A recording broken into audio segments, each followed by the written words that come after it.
all across America and around the world. This is Veterans Radio. This is Veterans Radio. Good day. I'm Jim Fausone. I'm the officer of the deck today here on Veterans Radio, and thanks for joining us. We've got some interesting stories for you. We always want to remind you you can find more about Veterans Radio at its Facebook site or at the web, veteransradio.org, where we're on the web 24/7. You can find a lot of our podcasts there as well. We post new ones every Tuesday, so you can get a new story, a new interview, something you didn't know before by going to veteransradio.org. And before we get started, we want to thank our sponsors. First up, we want to thank National Veteran Business Development Council, nvbdc.org. It was established to certify both service-disabled and veteran-owned businesses. You'll find out how they can help your business by going to nvbdc.org. We want to thank Legal Help for Veterans. Legal Help for Veterans fights for veterans' disability rights all across the nation. You can reach them at 800-693-4800 or on the web at legalhelpforveterans.com. And finally, PuroClean.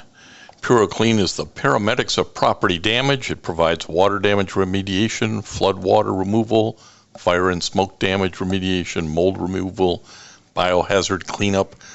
It also has a focus on veteran franchisees. You can learn more about them by going to puroclean.com. Hey, we want to welcome to Veterans Radio today a friend, Robert Neer, Dr. Robert Neer, U.S. Army. Bob, how you doing? I am well. Thanks for having me. Well, Robert and I are on a couple of boards together and working on projects, and he recently published some information and some research he was doing for his PhD dissertation. I said, ooh, this is interesting. We got to follow up on this. But before we get into the academic study stuff, Robert, you were in the U.S. Army from June of 2005 to April of 2010. How did a nice kid like you end up in the Army? You know, I was a romantic and I wanted to serve my country. I also didn't mind the benefits that they were offering for college. Now, was this a family thing? I mean, did you have dad or uncles who served? Where did the desire come from?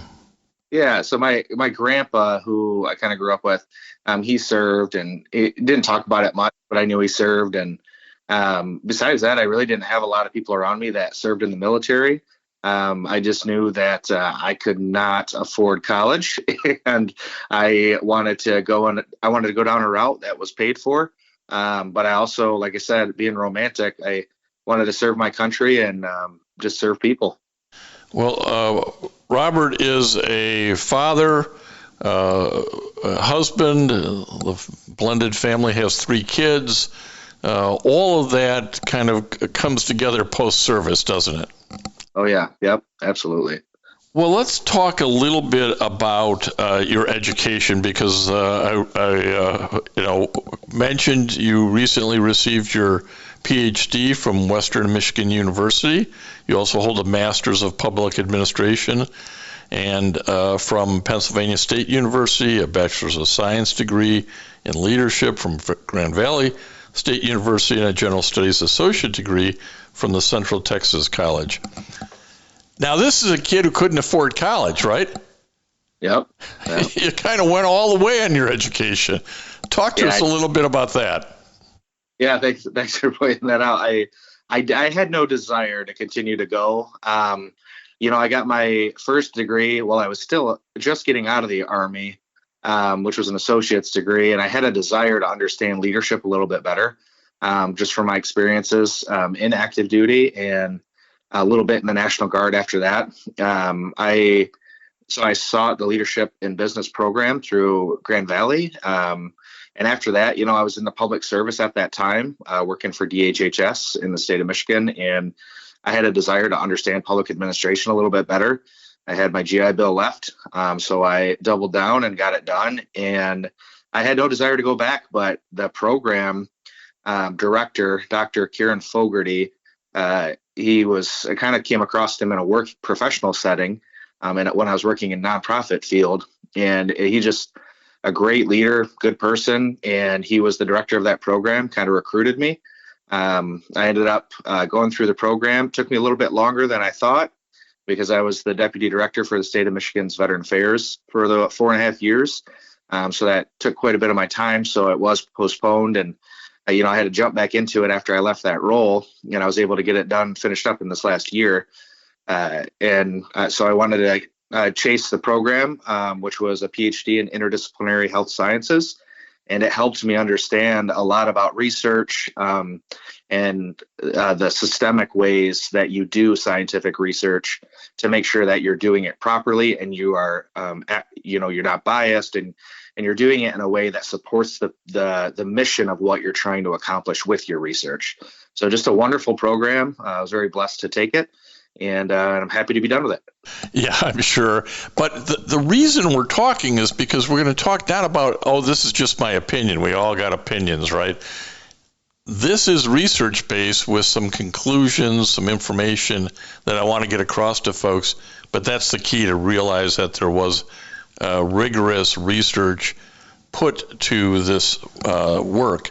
But before we get there, I kind of jumping in a little fast here. Talk to us about your time in the Army. Yeah. I was in from 2005 in June after high school until April of 2010. I got done with basic training and AIT, and I was told that I was going over to Seattle. I wasn't too keen on being on the other side of the nation, so I thought, how do I get on this side? And one of my drill sergeants said, well, go airborne and you'll be at Bragg. So I went airborne. And I got stationed in Alaska, even further up north. You gotta love Army intelligence, right? Yeah, that's the way it worked. So I went up to Alaska, and we prepared. It was a brand new brigade, the 4th of the 25th Infantry Division, an airborne brigade that was stood up in Alaska and Anchorage. And I think 2004, we deployed in 2006, the end of 2006, I found myself overseas in Kuwait for a month or so, and then I went up into Afghanistan during the second surge. We were up there for about 15 months. We came back.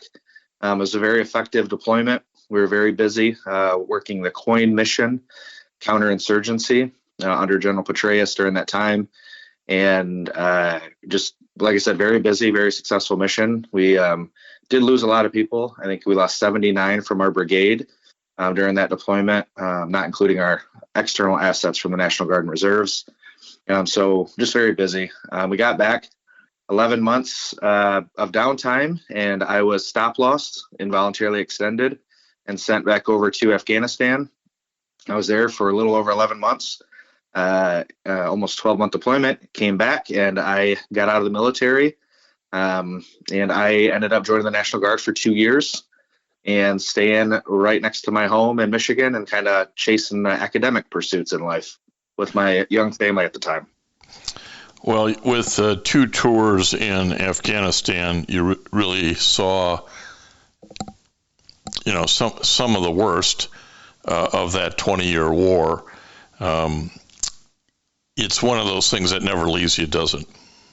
Yeah, no, and just to clarify, I was first deployment in 06-08 was in Iraq, and my second one was in Afghanistan. But yeah, you're absolutely correct. That it's a different culture, different world. I was very blessed to be a battalion commander's driver, so I was able to see quite a bit and work across a lot of the country, and be out there with a lot of the people and get to know people. So it was a lot of exposure for a young lad. Well, and somebody who just out of high school, seeing all this really shapes you. And part of that shape was sort of this accidental pattern of, well, I want to go learn more about this, so I'm going to go back and get some more education. And you use the GI Bill, as I say, from an associate degree to bachelor's degree to a master's degree and ultimately to the PhD, which gets us to what we really kind of want to talk about is the research topic that you took on. And tell us a little bit about the topic, which was assessing the relationship between combat exposure, wartime service, and barriers to substance use disorder treatment in post 9/11 vets. Kind of strikes home. Tell us how you got there with this topic. Yeah, coming back from both of those deployments, we had a really good kind of out processing where individuals would go through pretty rigorous psychological assessments, and everybody knew what to say and how to get through it. And you saw a lot of alcoholism. You saw a lot of people getting kicked out of the military after our deployments. Between my first and second deployment, when we came back, our brigade was kind of known, which wasn't great, as having a really high DUI count for our soldiers. And it was just unfortunate. It's always been an interest of mine to see, like, what can we do? Why are people not taking advantage of all these amazing services that are out there? Is it stigma? What are these barriers? And when I was talking to my director or my academic advisor, when we're discussing what kind of dissertation we would chase, this topic came up, because it always has. I want to see, how do we help these people get through these barriers, even if they're not real. They're just perceived barriers, but to them, that becomes a real barrier if it's perceived barriers. So I kind of wanted to assess and see what we could do about it. I didn't make it that far, but we did find a national data set through SAMHSA, which I'll talk a little bit more about here in a little bit, that had most of the data that we needed based off of what barriers they perceived and why they weren't seeking treatment if they did have a substance use disorder. So it was something that was just extremely interesting. It's been around, seen a lot of people go down the wrong paths and not get treatment for whatever reason. So I just want to try to do my part and expose what we could do a little different, maybe to minimize people not going to seek treatment and seeing that there's options for them. And I'm going to explain this acronym. You can then use it the rest of the way, which is substance use disorders, or SUDS. And you were trying to sort out from this large national survey on drug use and health, what factors influence getting SUD treatment or not. And those are the barriers you're talking about. So what kind of barriers did you find when you parsed all the data? Yeah, absolutely. So this study was found, and I should have backed up a little bit and talked about it. So the primary research questions were, what is the relationship, or what was the relationship, between post 9/11 combat exposure and perceived barriers such as stigma, access to care, and financial constraints that would influence veterans' help-seeking behaviors and substance use disorders. And that's pretty specific, because I wanted to assess the modern warfare and post 9/11. So I did not look at all veterans all the way back. I only took the study sample that we had for post 9/11 veterans out of that larger sample. The next question was, what was the relationship between demographic factors such as age, gender, race, and ethnicity, income was another one, and treatment-seeking behavior among these post 9/11 veterans.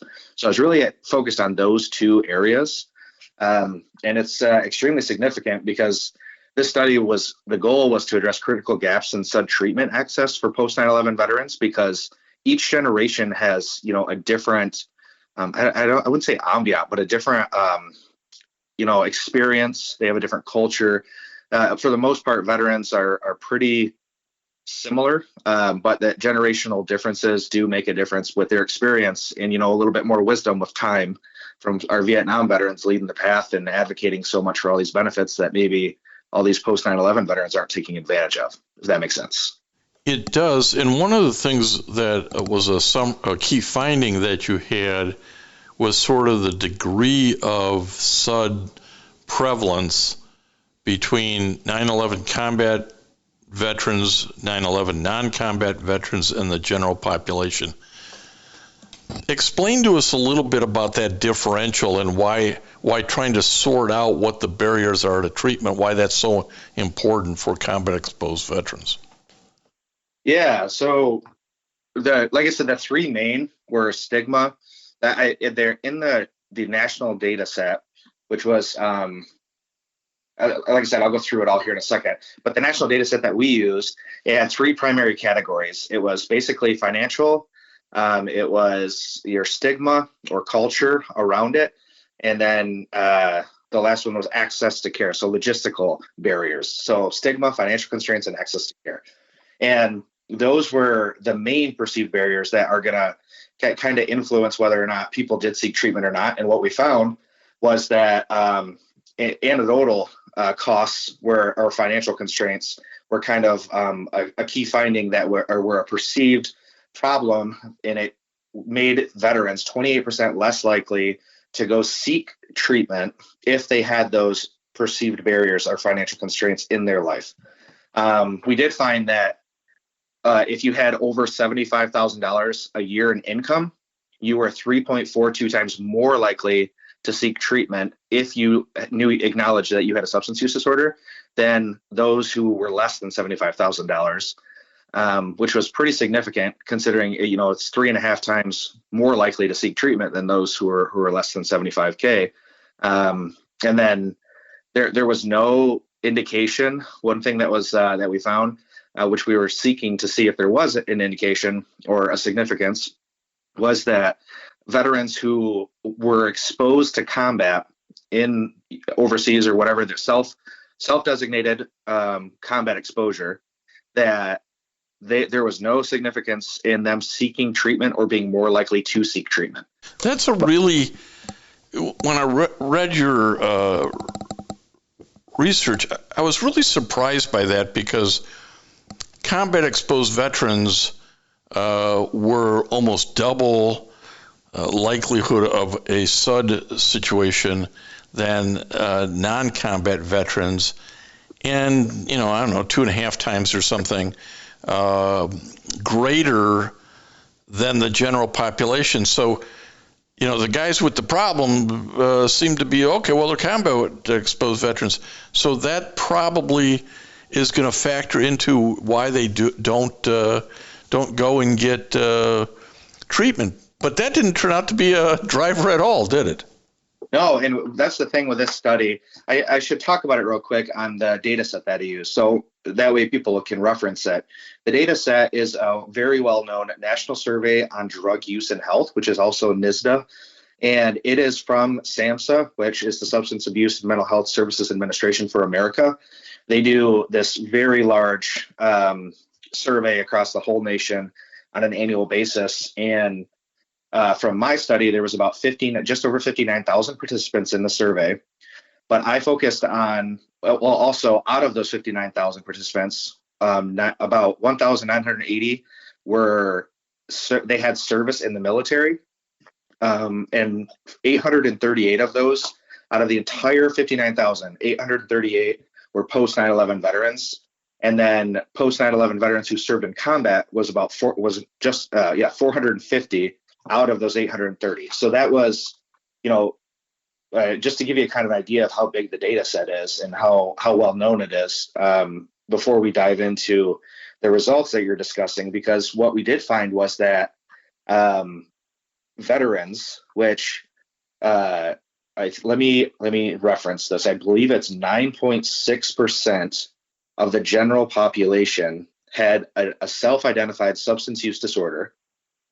Non-combat veterans from the same population had a 12.8% likelihood of said prevalence, and combat-exposed veterans was 21.5%, meaning that 1 in 5 veterans self-identifies that they or acknowledge that they have a substance use disorder. Yeah, again, you'd think, well, okay, I understand why the guys in combat, direct combat, have a higher likelihood of substance use disorder. But that then gets me to, well, they're probably the guys who are getting the most amount of treatment. But it's sort of different than that. The data tells you a different story. Tell us what the data tells you. Yeah, the data, it didn't, as I mentioned earlier, there was no significance in any of the perceived barriers or likelihood that combat veterans would seek treatment at a higher rate. And we don't know that. We don't know the reason for that. I don't have that data at my fingertips. There's many assumptions that we could say, like, for example, those veterans are more. They know they have an issue or a problem. because they're more likely to know because they have better out processing, like what I had when I was getting out, to acknowledge that, these things are issues, as opposed to maybe those who don't deploy. So we don't know like what those are. But some of the big barriers that, you think about in the military that is in my literature review, with culture and military culture is, you're tough. You're supposed to be a tough person. You don't ask for help. There's promotion potential that may go away if these things come to light. There's a lot of potential issues with you mentioning it in the military culture, even though it's presented in a way that it's okay to ask for help. You'll see, I don't know if you've seen some of the policy changes, but even one just recently that might have negative unintended consequences is the one that holds E7 and aboves now to the same standards as E6s and below when it comes to DUIs and their punishments, meaning that they can be demoted just as quick as the younger, the lower ranking individuals. And that doesn't seem like much, and it seems like a no-brainer that it'd be a good thing, but that does compound the challenges in the substance use field. You're going to have more people hiding it. You're going to have more people not seeking mental health support and treatment because they don't want to be exposed, which could be detrimental to their careers, right? I do want to get to your recommendations, but there was another set of key findings that you've had from parsing the data that I thought was interesting and we should kind of tell people about, and that there was a race and ethnic pattern that you were able to discern that if I understand this right, white veterans, non-Hispanic white veterans were roughly twice as likely as black veterans to seek treatment. Am I reading that right, or is that the percentage of folks with such prevalence? Yeah, no, that's absolutely correct. So the people that are going to seek treatment based off of this data set that was ran in 2022 showed that race and ethnicity absolutely played a crucial role in treatment seeking behavior. Specifically, as you mentioned, non-Hispanic white veterans had the highest treatment seeking rate at 6.2%, while non-Hispanic black veterans had a much lower rate, which was 3.8%, and Hispanic veterans sought treatment at a similar rate at 4.5%. So that shows you that there are some cultural barriers, not necessarily that may be based off of race and ethnicity, if that makes sense. Yeah, and I think it's important to realize those cultural barriers exist because you can't have the same, if you will, recommendations or one size doesn't fit all when you go through this and see, different groups are being impacted different ways. And before we run out of time, I want you to talk about your recommendations, if you would. Oh, yeah. So 2 more things to mention, and I'll talk about the recommendations because they're key in there, is that age was also a strong predictor of treatment-seeking behavior. The age range 35 to 49 had the highest engagement rate at 6.9%, compared to those younger veterans, which was only 2.5% seeking treatment, and similar rates, but it was definitely 35 to 49 as the highest. And then on the other hand, there was no statistical significance between male and female. But males were a little bit more likely, 5.4% compared to 4.8% of the female veteran population. But with our key findings, it was pretty impressive to see all these things come together, and it kind of reassures your gut feeling of what's going on in this space, and are there issues that we could be avoiding by giving recommendations that we know are backed by research. So we already talked about the key findings of post 9/11 veterans that were combat exposed being 2 times more likely than the general population to have a substance use disorder. We talked about male and female and the high and low rates of age, racial disparities, and the higher income being an increased likelihood of seeking treatment by 3.4%. But also the perceived barrier reduced likelihood of seeking treatment by 28%, meaning that, as we talked in the beginning, that if you had less, or if you perceived that financial constraints were going to be an issue, you were 28% right off the bat less likely to even seek treatment. So some of the recommendations that I made Could I jump into those? Yeah, please do. I think there's 5 of them here that I want you to cover. Okay, yeah.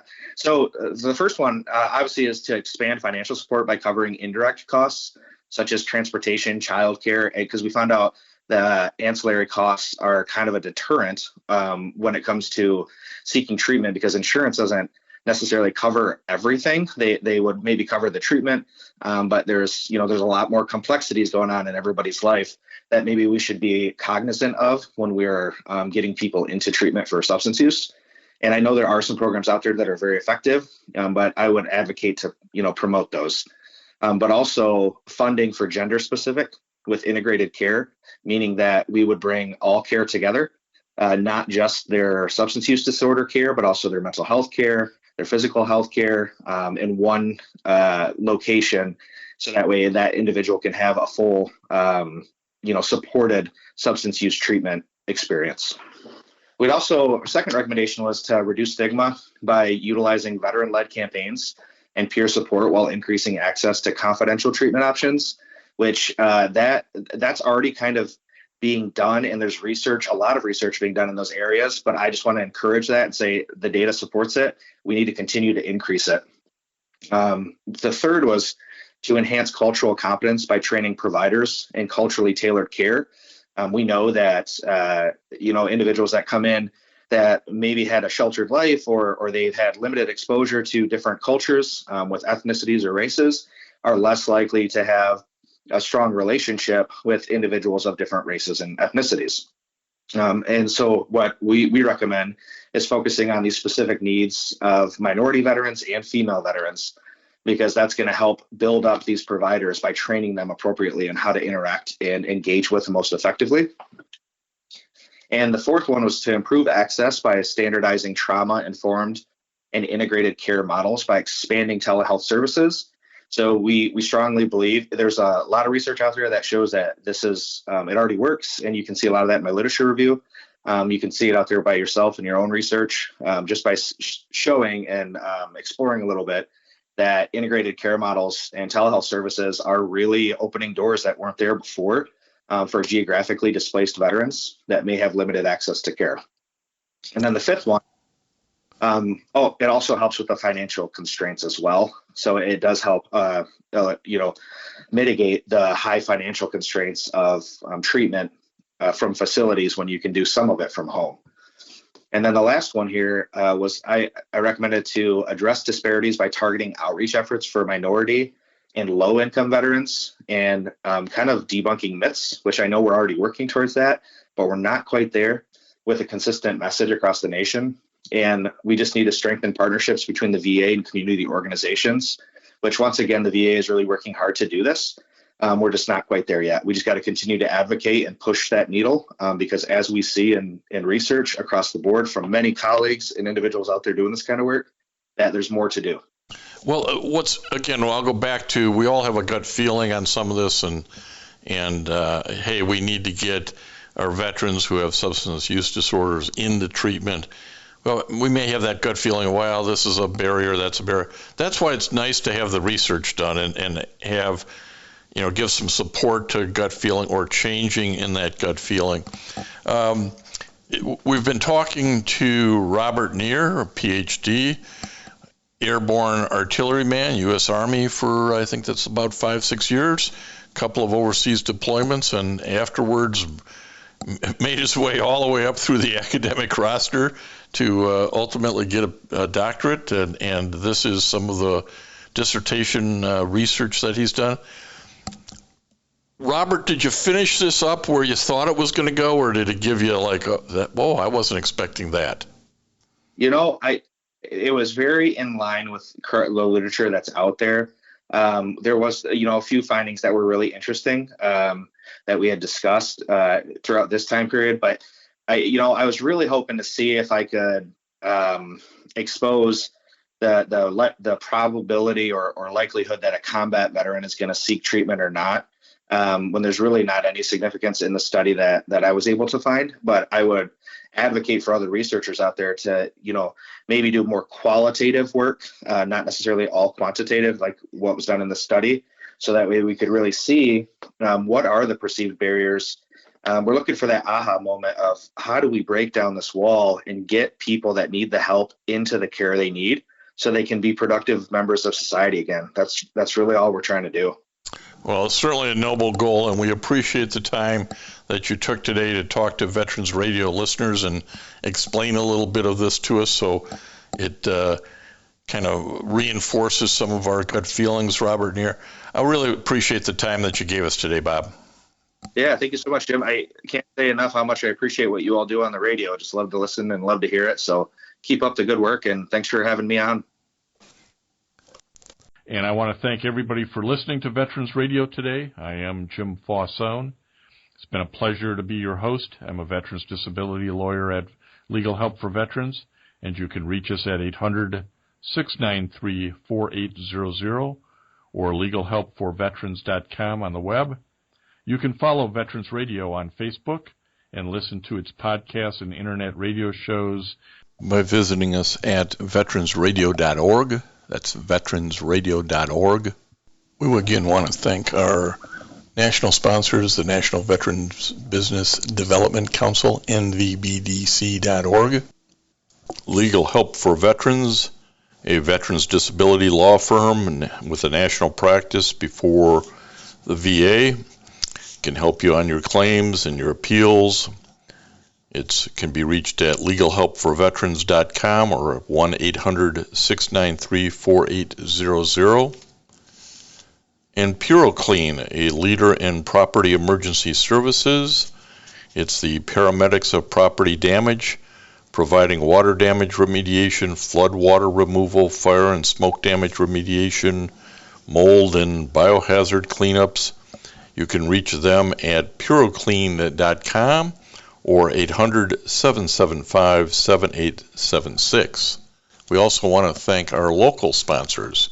This would include the Charles S. Kettles chapter of the Vietnam Veterans of America, that's chapter 310, VFW Graf O'Hara Post 423, the American Legion Irwin Preskin Post 46 in Ann Arbor as well, the VA Ann Arbor Healthcare System, and certainly the National Vietnam Veterans of America Association.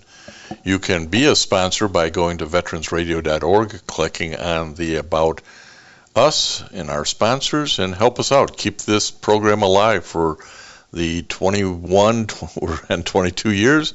Keep us going for another 20. Thank you.